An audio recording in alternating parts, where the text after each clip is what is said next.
जय हिंद। आज के इस वीडियो में हम जानेंगे कि जीविका में फिर से न्यू वैकेंसी न्यू बहाली आया है जो आपका MIS एक्जीक्यूटिव का है। देख लीजिए यहाँ पे आपका डेट भी लिखा गया है कि आवेदन करने की तिथि जो है 17/10/2024 से लेकर के 30/10/2024 तक है।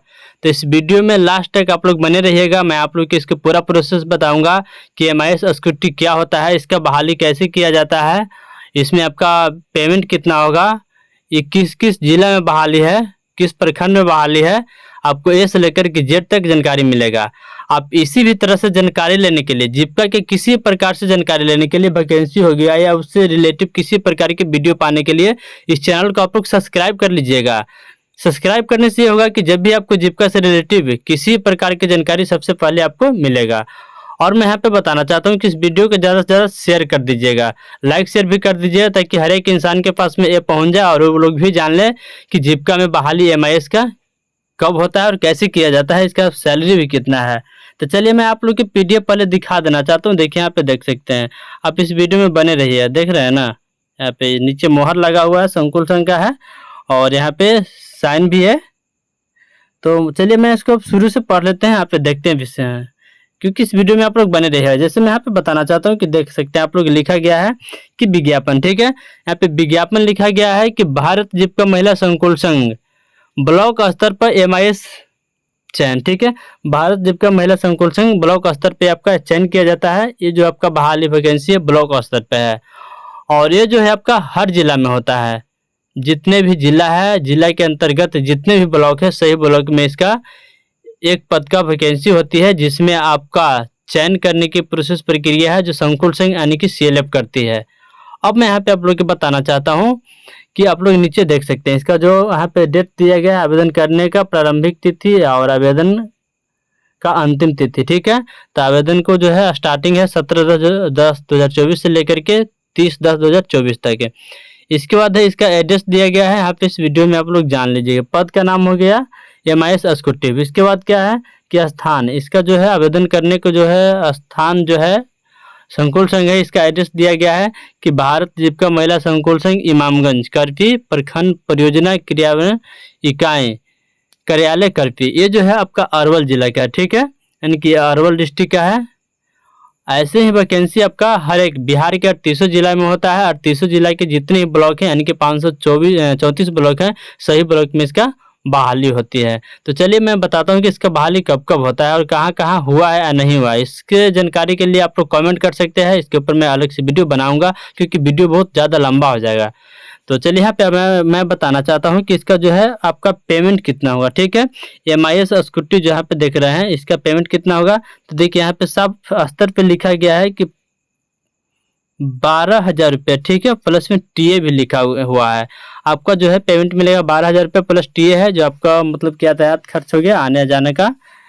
और इसके बाद यहाँ पे देख लीजिए, अब इसमें आपका चयन का प्रोसेस क्या है। योग्यता का अनुभव जो है, योग्यता का अनुभव में चले नीचे आप न्यूनतम स्नातक, इसमें जो आपका जो पढ़ाई क्वालिफिकेशन मांगा जा रहा है, तो आपका न्यूनतम आपका स्नातक है। 6 महीने DCA प्रमाण पत्र के साथ है अथवा BCA होना चाहिए। उम्मीदवारों को 6 महीने का डाटा एंट्री कार्य अनुभव होना चाहिए और उनके पास अच्छा विश्लेषणात्मक और संचार कौशल होना चाहिए। जैसे यहाँ पे क्या है कि आपको इसमें काम करने के लिए आपको पास में DCA का यानी कि कंप्यूटर का नॉलेज होना चाहिए, DCA का आपके पास में डॉक्यूमेंट होना चाहिए। और इसके साथ साथ क्या है कि डाटा एंट्री, ठीक है, तो डाटा एंट्री करने का अनुभव आपका कम से कम 6 महीने का होना चाहिए। 6 महीना यहाँ पे देखिए लिखा गया। इसके बाद यहाँ पे क्या है, आइए आप कि 6 महीना DCA प्रमाण पत्र के साथ इंटरमीडिएट होना चाहिए। देखिए यहाँ पे या में लिखा गया, ठीक है, ऊपर तो यहाँ पे आप देख लिए। इसके बाद यहाँ पे या में लिखा गया है कि 6 महीने DCA प्रमाण पत्र के साथ इंटरमीडिएट होना चाहिए और न्यूनतम 2 वर्ष का डाटा एंट्री कार्य अनुभव होना चाहिए। जैसे मैं यहाँ पे बताना चाहता हूँ कि देखिए यहाँ पे ग्रेजुएशन के लिए कह रहा था और यहाँ पे आपका इंटरमीडिएट ही कह रहा है, ठीक है। तो इंटरमीडिएट पे भी आपका बहाली होगा, लेकिन यहाँ पे क्या है कि आपका यहाँ पे डाटा एंट्री का 2 साल का आपका अनुभव, 2 वर्ष का आपका कार्य का अनुभव मांगा जा रहा है। ठीक है, इसके बाद क्या है कि अब नीचे आइए। ठीक है, 5वां में चले जाते हैं। यहाँ पे देख लीजिए एमआईएस स्कूटी की विशेषता। तो इसमें क्या है कि उसका विशेषताएं यहाँ पे कुछ बताया गया है जो आप लोग के जानना बहुत जरूरी है। सबसे पहले यहाँ पे ए में दिया गया है कि उसके कंप्यूटर का अच्छा ज्ञान होना चाहिए। ठीक है, जो भी यहाँ पे कैंडिडेट है उनके पास में अच्छा कंप्यूटर का नॉलेज ज्ञान होना चाहिए। उसके बाद क्या है कि आपका टाइपिंग, यहाँ पे जो काम क्या है डाटा एंट्री ऑपरेटर का है। ठीक है, डाटा एंट्री का है तो उनके पास में हिंदी का 15, ठीक है, हिंदी में आपका टाइपिंग 15 होना चाहिए स्पीड, और आपका इंग्लिश में जो है 25 होना चाहिए। जहाँ पे स्पष्ट तौर पे यहाँ पे लिखा गया है, आप लोग भी पढ़ सकते हैं, देख सकते हैं। ठीक है, इसके बाद है कि जिला ब्लॉक के निवासी उम्मीदवार को वरीयता दी जाएगी। जैसे अरवल जिले के जो भी हैं, ठीक है, या ब्लॉक के निवासी हैं उनको मतलब कि ज़्यादा प्रेफरेंस दिया जाएगा। हालांकि जो अरवल डिस्ट्रिक्ट से हैं लोग अपने चयन करते हैं, प्रोसेस करते हैं।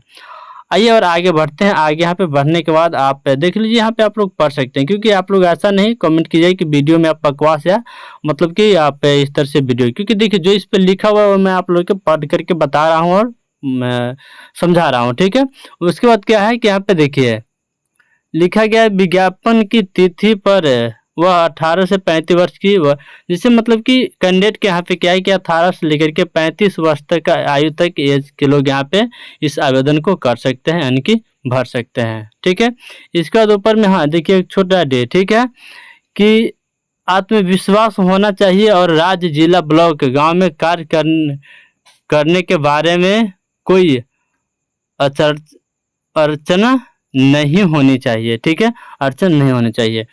और इसके बाद यहाँ पे चलाइए, देखिए एफ में दिया गया है कि ऐसे जिस सदस्य के परिवार को प्राथमिकता दी जाएगी। जैसे यहाँ पे जो जीविका बिहार में चल रहा है ना, ठीक है, जीविका तो यहाँ पे उसका एसएचजी लिखा गया। एसएचजी का मतलब क्या होता है कि सेल्फ हेल्प ग्रुप, यानी कि स्वयं सहायता समूह। ठीक है, उसकी जैसे मतलब कि सदस्य होंगे, जिससे आपके घर से कोई फैमिली जुड़े हैं उसके आप सदस्य हैं, तो यहाँ पे आपका प्राथमिकता दी जाएगी, यहाँ पे लिखा गया है। ठीक है, इसके बाद यहाँ पे आ गया चला ये चयन प्रक्रिया। इसमें आपका चयन करने की जो प्रक्रिया है क्या है, से आपको यहाँ पे टाइपिंग टेस्ट भी देना है। ठीक है, अब मैं यहाँ पे बताना चाहता हूँ कि देखिए संकुल संघ यहाँ पे क्या है। अब संकुल संघ के बारे में आप लोग जान लीजिए, क्योंकि देखिए आप लोग ऐसा अपने राय कमेंट बॉक्स में दे सकते हैं। अब संकुल संघ क्या है, जो जीविका कर्मी हैं वो लोग तो जान रहे हैं, जो जीविका में जुड़े हुए जा रहे हैं, लेकिन जीविका से जो अदर लोग हैं जिनको इसके बारे में पता नहीं हो कि संकुल संघ स्तरीय क्या है। ठीक है, जिसे बाहर यहाँ पे लिखा गया है कि भारत जीविका महिला संकुल संघ।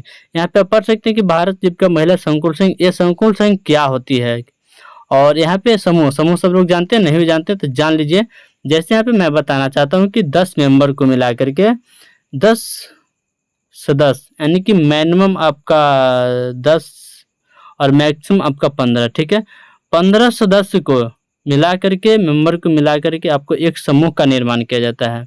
क्या बनता है, समूह बनता है, एसएचजी बन गया। ठीक है, उसी तरह से आपका 10 यानी कि मिनिमम आपका हो गया 10। ठीक है, पहले 9 ही था लेकिन फिलहाल 10, 9 से लेकर के आप मैक्सिमम 15 अब समूह यानी कि समूह को मिला करके, ठीक है, समूह को मिला करके यहाँ पे ग्राम संगठन बनाया जाता है। ठीक है, उसको बोलते हैं वीओ, शॉर्ट में उसे हम बोलते हैं वीओ। अब उसी प्रकार से क्या है कि आपका कम से कम 40 से 45, ठीक है, 40 से 45 आपको वीओ को मिला करके एक संकुल संघ यानी कि सीएलएफ का निर्माण किया जाता है। ठीक है, इसको हम लोग हिंदी में बोलते हैं संकुल संघ, ऐसे हम लोग बोलते हैं सीएलएफ है।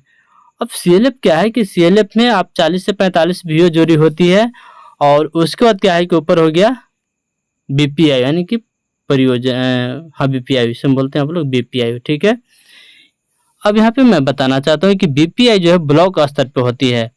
ये आपका जो है समूह हो गया, गांव स्तर पे हो गया, ठीक है, ग्राम स्तर पे हो गया, टोला स्तर पे हो गया, और वीओ जो आपका है गांव स्तर पे, ग्राम स्तर पे। सीएलएफ आपका क्या है कि क्लस्टर वाइज होती है। तो चलिए इस जो है इसका मैं जानकारी आप लोग के अगला वीडियो में दूंगा, क्योंकि वीडियो बहुत ज़्यादा लंबा हो रहा है। इस चैनल पे आप लोग पहली बार हैं तो चैनल को सब्सक्राइब भी कर लीजिएगा, ताकि जीविका से किसी प्रकार की इन्फॉर्मेशन सबसे पहले आपको मिलेगा। इस वीडियो को लाइक शेयर भी कर दीजिएगा, शेयर ज़्यादा से ज़्यादा कर दीजिएगा, ताकि सभी लोग देख सकें अपने अपने जिला में। हाँ, मैं यहाँ पे और आप लोग को बता देना चाहता हूँ कि देखिए ये जो है ना आपका बहाली बिहार के 38 जिला में होता है। 38 जिला में आपका 534 ब्लॉक है, 534 ब्लॉक में ही आपका बहाली होती है। तो बहुत जगह पे पहले से बहाली हो चुका होगा और बहुत जगह पे पहले से बहाली नहीं हुआ है, ठीक है। तो आप लोग अपने जो नज़दीकी के सीएलएफ होगा, सीएलएफ नहीं है तो आप लोग डायरेक्ट जा करके आप अपने ब्लॉक स्तर पे वहाँ पे आप जानकारी ले सकते हैं, पता कर सकते हैं कि मेरे यहाँ जो है एमआईएस का बहाली हो चुका है, एमआईएस स्कूटी या नहीं हुआ होगा तो वहाँ से आपको जानकारी मिलेगा, उसका ही विज्ञापन निकाला जाएगा। आप लोग वहाँ पे उसको अप्लाई कर सकते हैं, एग्ज़ाम दीजिए।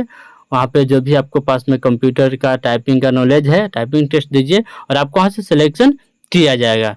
तो चलिए मिलते हैं फिर अगला वीडियो में। जय हिंद, जय भारत।